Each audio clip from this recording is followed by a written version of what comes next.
지금 화면에요. 국회의장실 모습이 보이고 있습니다. 우원식 국회의장의 담화가 있을 것 같은데요. 들어보시겠습니다.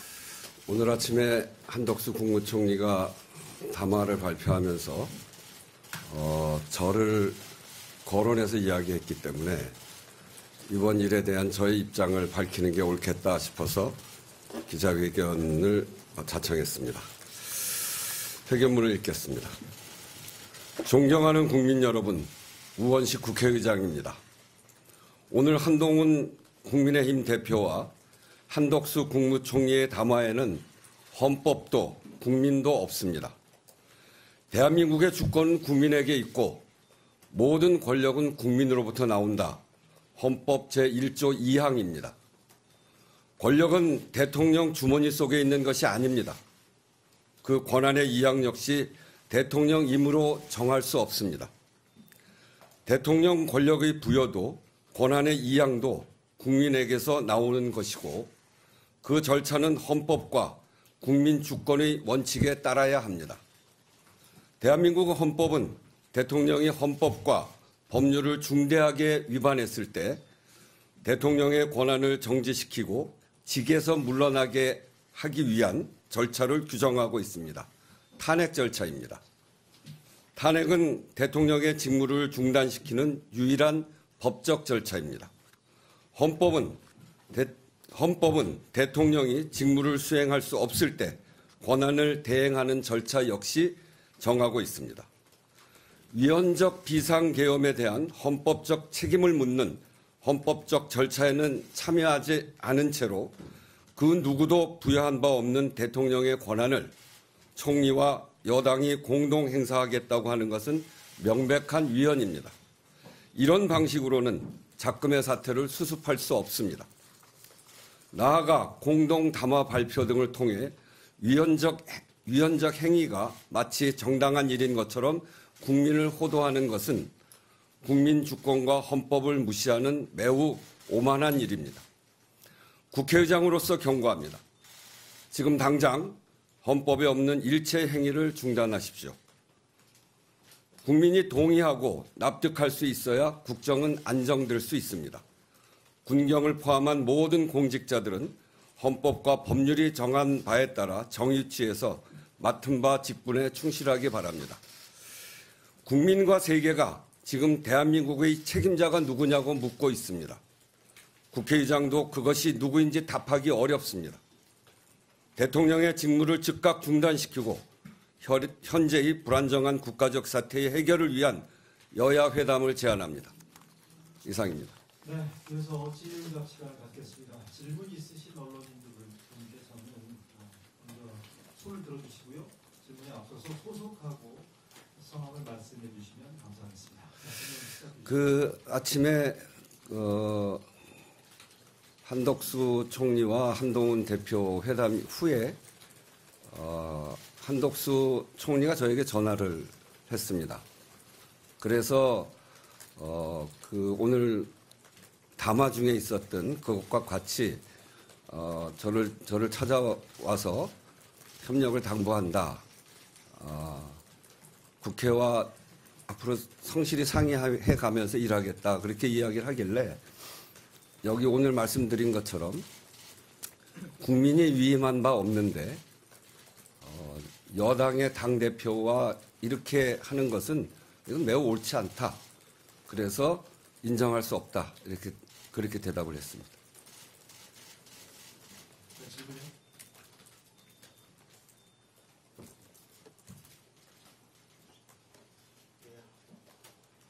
사장님, 한국일보 박준규입니다. 네. 마지막에 대통령 직무를 즉각 중단시키기 위한 여야 회담을 제안을 하셨습니다.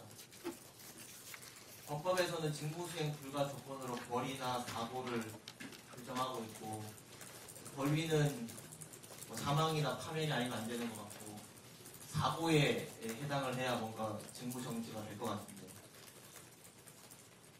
여야 회담에서 뭐 이렇게 대통령이 지금 사고의 상태에 놓여져 규정하면 그게 직무 정지가 되는 것인지. 아니 그렇지 않고요. 어제와 같은 탄핵 절차가 그 국회에서 표결을 통해서 해결되지 않았잖아요. 이제 그것을 해결하자고 하는 겁니다.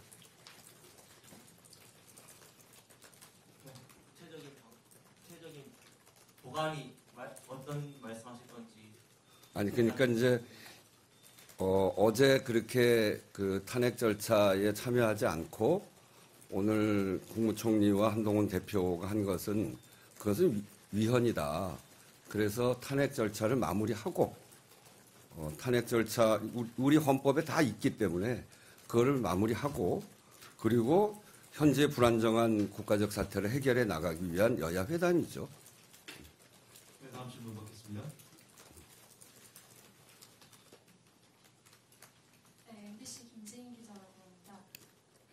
민주당은 윤석열 대통령이 탄핵이 될 때까지 계속 일주일 단위로 표결 처리에 나서겠다는 방침인데 지금 여당의 입장 변화가 없는 이상 당분간 이 상황이 계속해서 지속될 걸로 보이거든요. 근데 의장께서는 이 상황이 장기적으로 진행이 됐을 때 어떤 대응 방향을 가지고 계신지 어떻게 대응하실 계획이신지 여쭙습니다. 우선 이제 국회 운영은 국회의장이 여야 협의로 진행하는 것이죠. 그래서 근데 아직까지 그것과 관련한 야당의 제안을 받은 바는 없습니다. 단지 제가 오늘 말하고 싶은 것은 국민도 그렇고 세계도 그렇고 대한민국의 책임자가 누구냐, 대한민국은 누가 최종 결정을 하느냐에 대해서 답변하기 매우 어렵습니다. 이런 상황은 국가적으로 매우 큰 불행을 야기하게 됩니다. 그래서 이렇게 가는 것은 옳지 않다. 우리가 그동안 쌓아온 대한민국의 그동안의 노력이 얼마나 컸고 그게 얼마나 큰 성과를 냈는데 책임자를 분명하게 하지 않는 그런 불안정성을 언제까지 유지할 수 있겠나.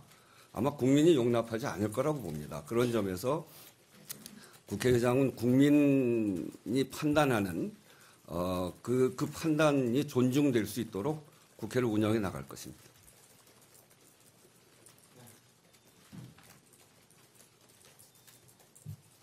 네, 의장님 오마이뉴스 복국입니다.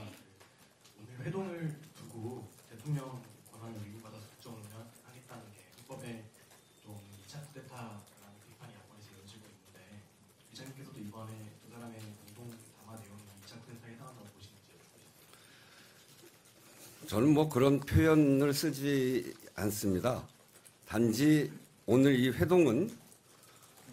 회동의 안에는 헌법도 없고 국민도 없고 그럼 매우 위헌적이다. 그래서 이런 방식으로는 현재 이 불안정한 우리 국가의 상태를 해결할 수 없다. 그렇게 보기 때문에 지금 가장 중요한 것은 국민들의 불안, 국가적 불안정성 이걸 해결하는 거 아니겠습니까? 그런 점에서 오늘 방식으로는 해결이 안 된다라고 하는 것을 분명히 말씀드리는 것이고 왜 그러냐면 그게 위헌적이기 때문에 그렇습니다. 권력의 이양을 어떻게 그렇게 합니까? 저는 그런 권력의 이양을 본 적이 없고요. 권력의 이양은 국민으로부터 나오는 권력이기 때문에 국민이 정하고 있는 그런 헌법과 법률의 절차에 따라야 된다. 이렇게 말씀드리는 겁니다. 네, 다음 기자분. 예. 머니투데이 김도혁 기자입니다.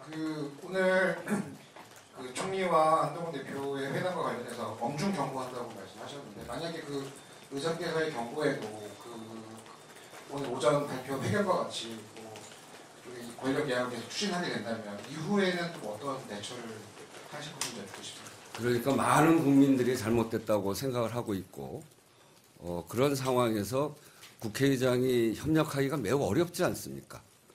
그렇기 때문에 불안정성이 굉장히 높아지는 거죠. 국민들도 불안해하고. 그래서 그 해법을 찾자고 해법을 내놔야죠. 정치가 해법을 내야 되거든요. 그거는 생각이 다른 여야가 모여서 거기에서 해법을 내야 됩니다. 그거 안 하고 어떻게 가능하겠어요? 위원이나 이런 것도 논의 테이블에 올릴 수 있는지도 궁금합니다. 모여서 이야기해 보면 알겠죠. 뭐. 어느 것이 해법인지. 의장이 논의할 사안들을 다 정하고 하는 거 아닙니다. 여야가 국민의 뜻에 맞춰서 지금의 이 불안정성을 해소하는 길이 무엇인가 머리를 짜내서 함께 토론해서 만들어내야 그게 국민적 합의고 국민적 동의입니다. 대통령도 대통령 자신이 국정 운영이 어렵다고 생각했기 때문에 어제와 같은 일을 하지 않았겠습니까? 그래서 그렇다고 한다면 그 해소를 어떻게 해야 될지를 국민들 속에서 투명하게 공개하고 헌법적, 법률적 절차에 맞춰서 해야죠. 네, 한두 분 정도만 질문 더 받겠습니다. 네. KBS 김민철이라고 합니다. 그 예산안 관련해서 12월 10일까지 여야 협의를 하라고 하셨는데 지금 추경호 원내대표가 사의를 표명했거든요. 네. 지금 이제 준 예산 사태가 되는 거 아니냐 우려도 나오는데 여기 대해서는 여야 협의를 어떻게 이끌어 가실지 궁금합니다. 민생을 위해서 매우 중요한 사안입니다. 그간 10일로 정했는데 그동안의 이 국헌문란 등의 중대한 사태의 발생으로 사실상 이 민생이 놓쳐지고 있는 거 아니겠습니까? 그런 점에서 국회의장이 국민의 민생을 외면할 수 없기 때문에 조속한 시일 내에 처리할 수 있도록 방안을 찾아가겠습니다. 마지막으로 한 분 질문만 더 받겠습니다. 저기 CBS. 그 여야 회담 제안하신 게 이제 당 대표끼리의 회담 제안하신 건지랑 그리고 민주당에서는 어쨌든 내란 뭐 정당으로 국민의힘을 규정하고 있는데 따로 같이 협의 테이블에 오를 수 있을지 이거를 의사를 전달받으신 게 있으실까요 혹시? 아니 뭐 그런 거는 뭐 의사 전달받은 건 전혀 없고요. 현실적으로 문제를 해결해 나가는 거는 국회의원들의 숫자가 굉장히 중요하지 않습니까? 그런 점에서 보면 서로 방안을 찾아내서 이 문제를 풀어갈 수 있는 주체가 역시 여야가 함께 머리를 맞대야 된다 이렇게 봅니다. 그런 점에서 여야 회담을 제안한 것입니다. 네, 질의응답 시간 관계상 여기로 정리하도록 할게요. 우원식 국회의장 오늘 긴급 회견은 이걸로 오늘 순서 모두 마무리 짓겠습니다. 오늘 고맙습니다.